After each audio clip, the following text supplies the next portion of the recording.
આદેશ બાવાજી આદેશ, આદેશ બાવાજી આદેશ.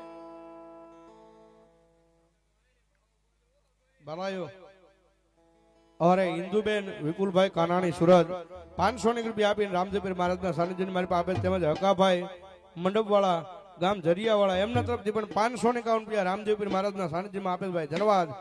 અને બાવાજીની હાજરી થવાની, બાવાજી આવ્યા હોય જ્યારે રૂખડ બાવા તું હાલવો હાલવો હાલજે મારા રૂખડ બાવા તું હાલવો હાલવો હાલજે એવો કરવાની માથે રે રૂખડ જળું પિયો રે એવો કરવાની માથે રે રૂખડ જળું પિયો પિયો.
લાલ લાલ જોગી લાલ રમતા લાલ જોગી લાલ જોગી લાલ જોગી નો નેણો લાજો ને મહાદેવજી.